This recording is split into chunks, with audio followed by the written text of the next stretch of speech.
É isso, meus amigos. Agora sim, vamos para as entrevistas que tenham programadas para hoje. O Thiago de Aragão, professor e CEO da Arco Internacional, está conosco. Bem-vindo, Thiago. Bom dia para você.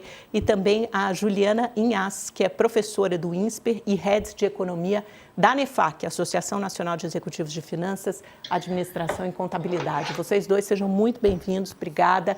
Eu queria começar falando com o Thiago, porque o Thiago fica sediado em Washington, ele acompanha de perto, cobre o governo Trump. E eu queria, Thiago, começar, de repente, um diagnóstico até mais amplo, antes da gente falar especificamente do Brasil, mas dessa nova rodada de tarifas anunciada por Donald Trump. Ele mirou parceiros comerciais e pessoas que têm negociado sentado à mesa. Muita gente aqui no Brasil diz, é porque o Lula fez críticas ao Trump, o Lula não tem acesso direto à Casa Branca, nunca demonstrou disposição a negociar diretamente com Donald Trump. Mas esses outros países, primeiro-ministro do Canadá, Mark Carney, a Claudia Sheinbaum do México, quer dizer, tiveram inúmeras vezes, ou por telefonema, ou pessoalmente com Donald Trump, Ursula von der Leyen da Comissão Europeia, e mesmo assim receberam essa punição de tarifas altas, 30% ou 35%. O que isso coloca sobre a mesa? O que isso nos diz sobre Donald Trump? As tarifas são um fim em si mesmo, Thiago? Elas vieram para ficar e são uma parte importante da política econômica do Trump, ou ele tende a retroceder novamente? Porque estamos, de uma certa forma, de volta àquele cenário anterior de 2 de abril, né? É um prazer estar aqui participando com vocês. De fato, tudo indica que as tarifas elas são um fim em si mesmo, porque a partir do momento que o Trump ele envia uma carta ao presidente Lula com 3 pontos, 2 pontos dos 3 relacionados ao judiciário, fica muito claro que são pontos que o presidente Lula não tem absolutamente nada que ele possa fazer. E eu conversei com vários assessores da Casa Branca e eles sabem minimamente, e outros muito bem informados, principalmente o pessoal do USTR, que é a parte que lida com o comércio internacional, sabe que a divisão de poderes no Brasil faz com que o executivo não tenha nenhuma ingerência nesse nível em cima do judiciário. Quando nós focamos no ponto tarifário e na parte de comércio exterior, não é nenhuma surpresa que logo em seguida outros países recebam cartas também. E essas cartas, elas não são todas motivadas por uma questão política. As questões políticas de segurança nacional ou qualquer outra são geralmente iscas que são utilizadas por Trump desde a época que ele era empresário para poder agilizar um processo de negociação. Então, com o México é a questão do fentanil, com o Canadá também, com a União Europeia foi a questão dos gastos de defesa, depois Groenlândia, Panamá teve a questão do canal do Panamá, então varia de país para país. Agora, no caso do Brasil, é natural que tivemos uma tempestade perfeita.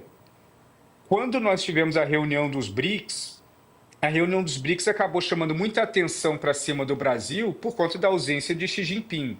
O Xi Jinping ele é o para-raio natural de qualquer reunião dos BRICS. Todas as atenções são sempre em cima dele. Quando ele não participa da reunião, o foco internacional da imprensa é em cima do que o Lula fala.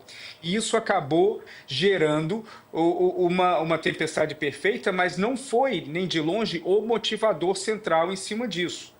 O motivador central o Trump ofereceu ou prometeu há algum tempo 90 acordos em 90 dias. Ele está muito abaixo desse número. Ele precisa, o mais rápido possível, aumentar esse número. Então, isso envolve tarifas no Brasil, no México, mas também países como Moldávia, que não fez absolutamente nada no campo político para irritar o Trump. É isso, Thiago, muito bem colocado. Juliana, com você eu queria explorar um pouco os efeitos para o Brasil, né? Em termos de setores, de empresas desse tarifaço de Donald Trump, efeitos de curto e médio prazo para a nossa economia. Os bancos, os bancões já divulgaram relatórios na semana passada tentando traduzir isso um pouco para o PIB, né? Que pode ter uma perda de 0,2 a 0,4, as variações mais ou menos dessa ordem de perda do PIB neste ano. Agora, se a gente puder focar um pouco, quais setores, empresas, porque essas perdas elas não se traduzem de uma forma, obviamente, homogênea, elas não são iguais. Quem perde mais e quais são os impactos de curto e médio prazo, na sua visão? Se essa tarifa for mantida, obviamente. Boa colocação, Amanda. Bom dia a você, ao Thiago, a todos que estão conosco nessa manhã. Acho que a primeira ressalva que a gente coloca é que a gente está falando de Donald Trump e com Donald Trump as coisas vão e voltam muito rápido, né? Então a gente ainda não sabe de fato se essas tarifas vão permanecer dessa forma, né? Thiago falou muito bem sobre o meio e a forma como Donald Trump negocia desde que é empresário, inclusive, né? Colocando sempre demandas muito altas e esperando negociações que tragam para um campo muito mais factível.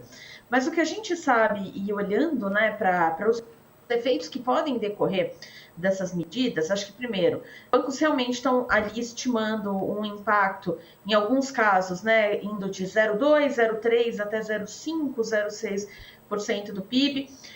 Primeiro, essa variação, claro, vem muito de acordo com a incerteza que a gente tem no momento. A gente nunca passou por nada desse tipo. A gente já passou outros momentos com outras sanções comerciais, mas nada nesse formato, nada muito parecido com isso. Então também é uma novidade para a gente entender como é que a economia vai reagir a esse tipo de medida, né? Especialmente porque a gente está falando de produtos que para a economia americana são muito importantes, em alguns casos vai ser de uma troca, né, ou de uma busca de novas parcerias comerciais que não vão ser triviais, né? Especificamente por conta, por exemplo, de ofertas mais restritas, como é o caso do café. Então a gente ainda não sabe qual é de fato, se isso permanecer, se esse cenário permanecer, qual vai ser realmente o impacto. Agora, alguns setores certamente sofrem mais com isso. Primeiro, acho que é inegável para a gente o setor de aço e alumínio, que já estava muito preocupado com as tarifações do início do ano, né? Primeiro, a gente também não sabe como essas tarifações vêm agora, se a gente está falando de uma soma de tarifas, se a gente está falando de uma tarifa que já tinha sido anunciada anteriormente e permanece, mas fato é que esse setor ele tem se preocupado muito com essa possibilidade de redução de venda do produto para fora, porque é um setor, e a maior parte do produto que a gente vende tem essa característica de ser mais padronizado, de fácil substituição. Então, esse é um setor que tem se preocupado bastante com esse movimento.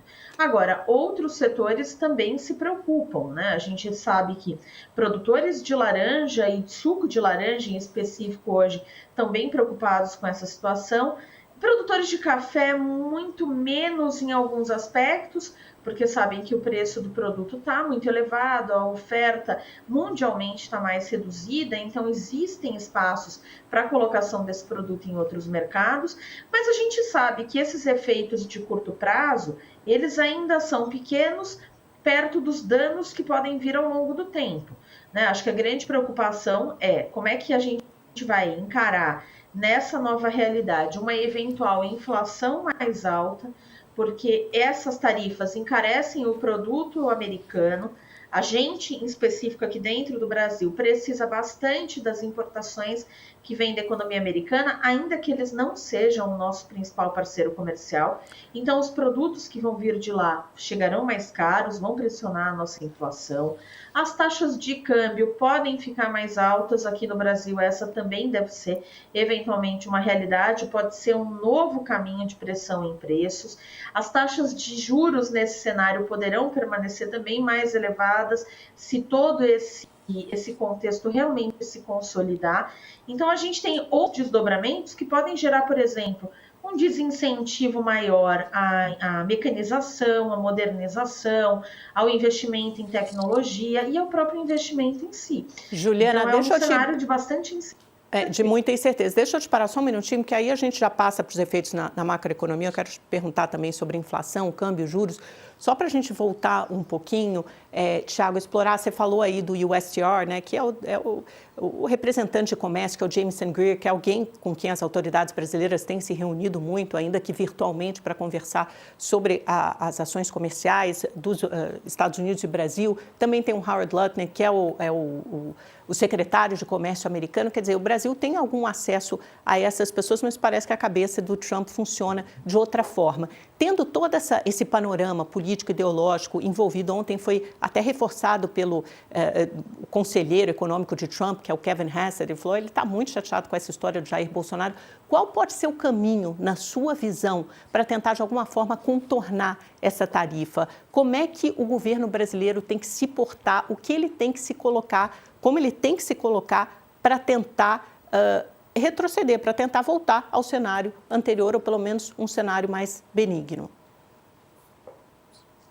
A negociação ela é exatamente igual se a tarifa fosse 30, 25, 21, 18, e exatamente igual se não tivesse nenhuma menção a Bolsonaro, a Supremo, a Alexandre de Moraes, etc.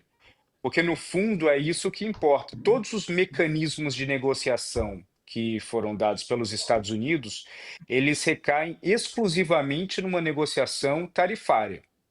Agora, o Brasil é, de fato, um dos países mais protecionistas do planeta.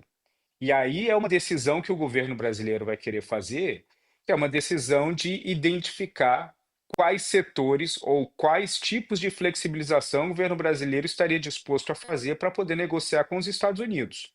Agora, existem inúmeras alternativas na mesa.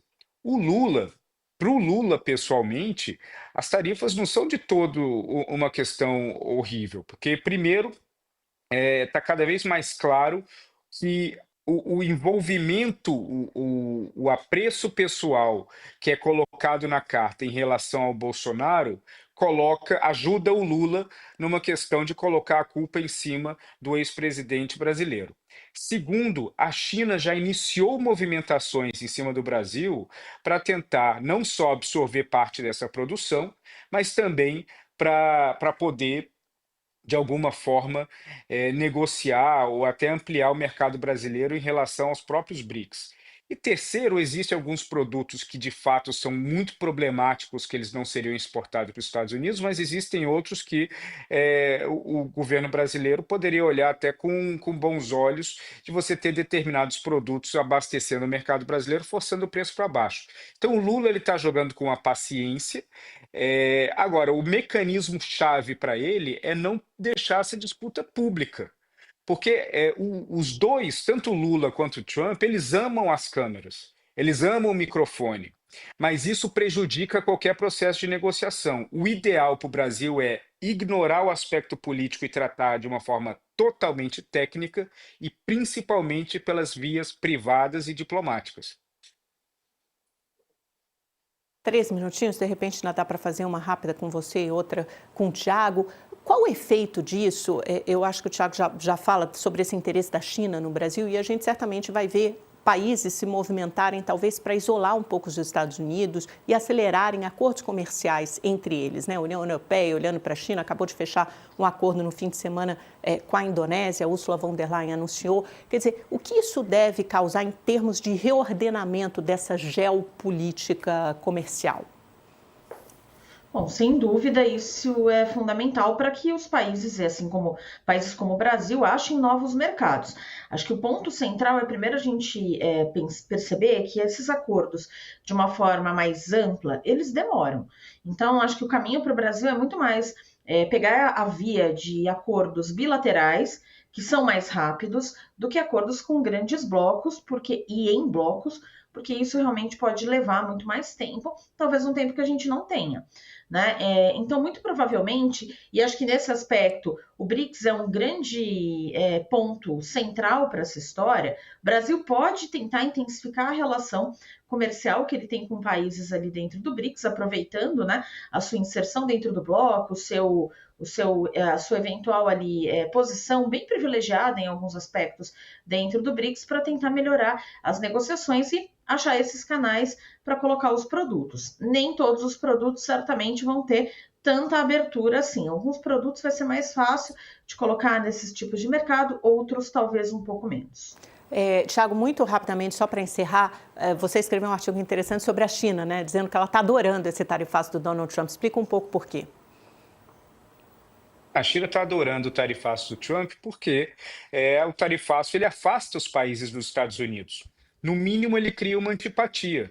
Quando eu mencionei Moldávia, mas você tem Filipinas, Tailândia, Laos, vários países que são estrategicamente muito importantes para a China, são países onde o que o Trump está fazendo abre uma possibilidade de uma abordagem personalizada por parte da China, e é exatamente o que eles estão fazendo.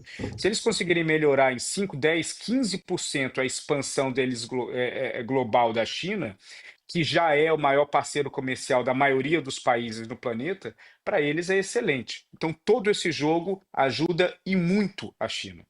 Existe vácuo, né? À medida que os Estados Unidos adotam essa política isolacionista e protecionista, alguém se aproveita dela. Certamente a China passa a ser o maior player, já é, né? E passa a ser ainda mais um player gigantesco nessa situação.